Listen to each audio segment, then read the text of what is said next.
Kami dari kelompok 3 akan menampilkan sebuah video pembelajaran yang berjudul Keanekaragaman Hayati. Saya Muhammad Ulfa. Saya Silawati, saya Desa Putri, saya Kamila, saya Gustina Rahma. Mari kita sama-sama menyimak video pembelajaran berikut ini.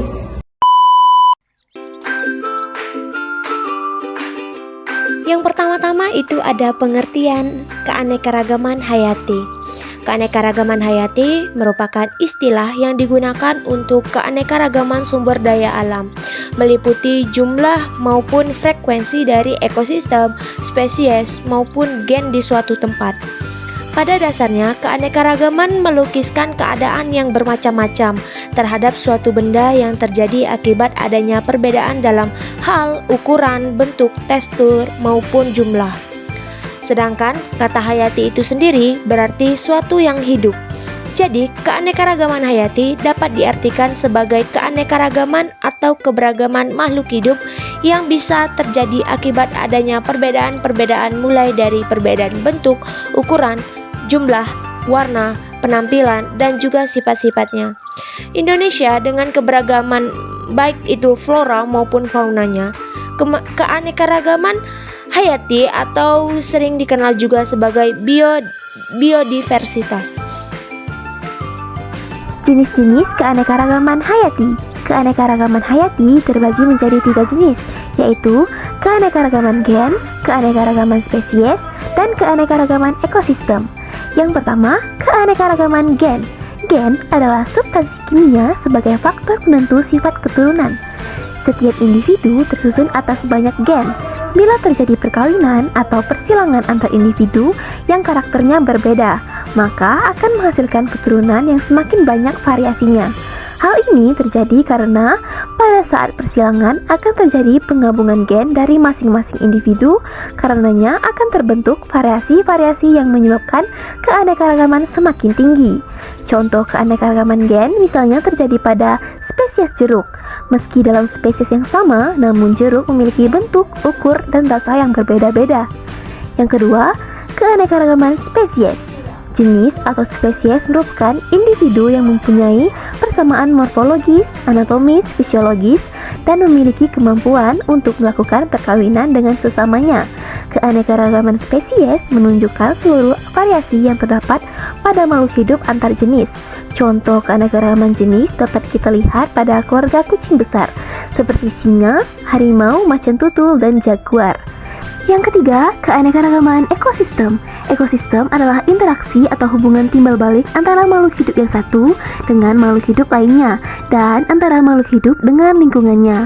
Komponen abiotik yang beragam menyebabkan jenis makhluk hidup yang dapat beradaptasi dengan lingkungan tersebut berbeda-beda. Akibatnya akan terbentuk keanekaragaman ekosistem. Contohnya yaitu ada ekosistem hutan, ekosistem rawa, ekosistem gurun, ekosistem air laut, dan ekosistem air tawar. Manfaat keanekaragaman hayati. Nah, jadi ada beberapa manfaat dari keanekaragaman hayati. Yang pertama ada manfaat ekonomi. Flora dan fauna dapat diperbarui dan dimanfaatkan secara berkelanjutan. Nah, misalnya beberapa jenis kayu memiliki manfaat bagi masyarakat Indonesia untuk kepentingan di bidang ekspor.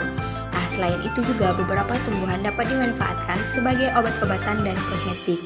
Sementara sumber daya yang berasal dari hewan bisa dimanfaatkan untuk sumber makanan dan kegiatan industri.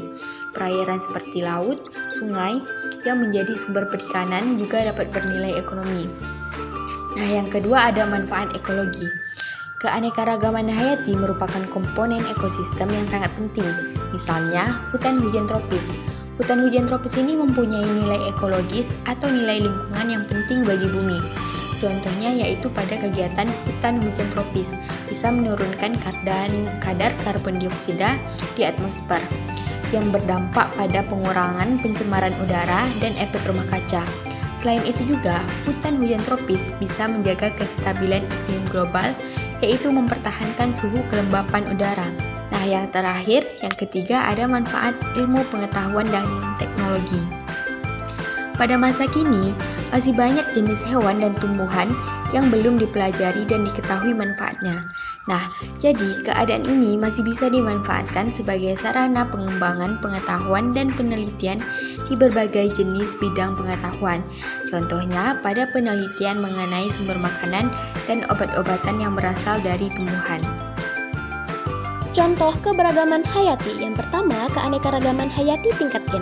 Keanekaragaman tingkat gen atau plasma nutfah adalah variasi atau perbedaan sifat dan penampilan individu-individu antara dalam satu varietas atau antar varietas dalam satu spesies.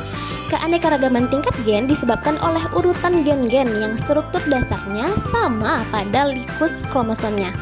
Contoh keanekaragaman tingkat gen adalah sebagai berikut. A. Kelapa gading, kelapa hijau, dan kelapa kopior. Yang B, ayam dalam satu keturunan ada yang berwarna kuning, coklat, hitam, dan putih. Kedua, keanekaragaman hayati tingkat spesies. Keanekaragaman spesies atau jenis menunjukkan seluruh variasi yang terdapat pada makhluk hidup antar jenis. Keanekaragaman jenis lebih mudah diamati daripada keanekaragaman gen. Contoh keanekaragaman tingkat spesies dapat dijumpai pada tanaman kacang sebagai berikut: kacang tanah, kacang buncis, kacang kapri, kacang hijau, dan kacang panjang. Ketiga, keanekaragaman hayati tingkat ekosistem. Ekosistem adalah kesatuan fungsional antara makhluk hidup dengan lingkungan yang di dalamnya terdapat hubungan dan interaksi yang sangat erat dan saling memengaruhi. Contoh keanekaragaman hayati tingkat ekosistem terjadi akibat adanya perbedaan letak geografis. Keadaan ini berpengaruh terhadap jenis-jenis flora dan fauna yang hidup di suatu daerah. Upaya menjaga keanekaragaman hayati. Nah, di sini ada 4. Yang pertama yaitu pelestarian habitat. Nah, habitat alami merupakan tempat tinggal bagi berbagai jenis organisme. Menjaga dan memperluas habitat alami merupakan salah satu upaya penting dalam konservasi lingkungan. Nah, hal ini dapat dilakukan melalui pembentukan tanaman nasional, cagar alam, dan kawasan konservasi lainnya. Yang kedua yaitu pengendalian perburuan dan perdagangan ilegal. Nah, perburuan dan perdagangan ilegal adalah ancaman serius bagi keanekaragaman hayati. Diperlukan upaya yang lebih ketat dalam mengendalikan dan menghentikan praktik ini. Pendidikan dan kesadaran masyarakat. Nah, ini juga sangat penting dalam menjaga keanekaragaman hayati. Nah, melalui pendidikan, masyarakat dapat memahami pentingnya konservasi lingkungan dan peran mereka dalam menjaga kelestarian alam.